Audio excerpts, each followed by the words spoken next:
Nama saya Ade Wahyuni, usia saya 32 tahun, saya adalah seorang ibu rumah tangga. Beberapa waktu yang lalu saya mengalami kecelakaan lalu lintas. Akhirnya saya dibawa ke IGD Rumah Sakit Primaya, kemudian ditangani oleh dokter jaga, dilakukan CT scan, lalu dirujuk ke Dr. Aulia Rahman. Halo, nama saya Dr. Muhammad Aulia Rahman, spesialis bedah saraf. Saya berpraktek di Primaya Hospital Bekasi Timur.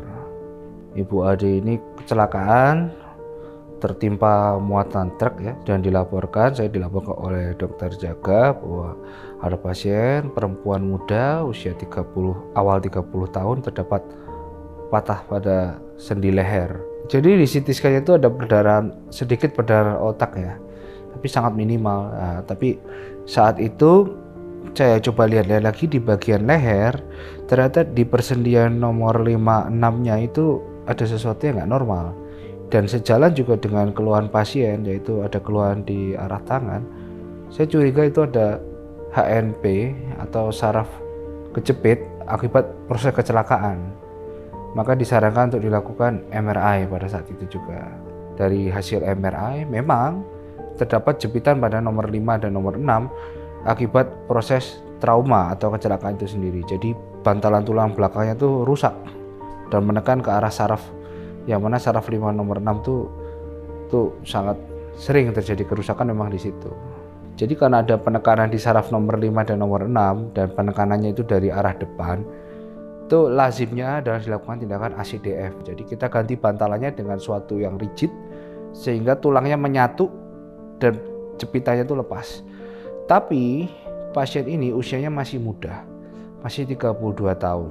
Tindakan tersebut kalau dilakukan itu akan menyebabkan masalah di kemudian hari, di 15 tahun kemudian atau 10 tahun kemudian itu bisa muncul masalah. Itu level di atas dan di bawahnya bisa terkena penuaan lebih awal karena dia sifatnya rigid. Yang kita tahu leher kan bisa bergerak ke atas bawah itu dengan dinamis. Jadi dengan dia rigid itu bisa membuat penuaan lebih cepat dari segmen di atas dan di bawahnya. Maka kita putuskan dilakukan cervical disc replacement, yaitu bantalannya diganti dengan bantalan yang bisa bergerak, bisa menekuk, bisa membuka, bisa rotasi, bisa kanan, bisa kiri. Tujuannya apa? Supaya penuaan yang lainnya itu bisa direm, syukur-syukur hilang.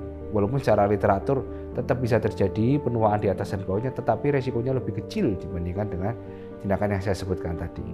Hasil dari MRI, Dr. Aulia menjelaskan agar segera dilakukan operasi. Jadi namanya resiko jelas ada terjadi karena posisinya adalah itu tidak stabil ya. Sesuatu yang tidak stabil dan ada jepitan yang kalau dia gerakan leher digerakkan itu jepitannya bisa semakin menjepit. Jadi apabila tidak segera dilakukan, hal itu sangat berbahaya. Alhamdulillah juga atas bantuan Dr. Aulia Rahman, leher saya sudah bisa bergerak kembali. Kondisi pasien setelah dilakukan tindakan operasi, hasilnya juga sesuai harapan saya, bagus, keluhan nyeri-nyerinya itu sudah berkurang, dan keunggulan teknik ini adalah gerakan lehernya kita tetap bisa jaga dengan baik.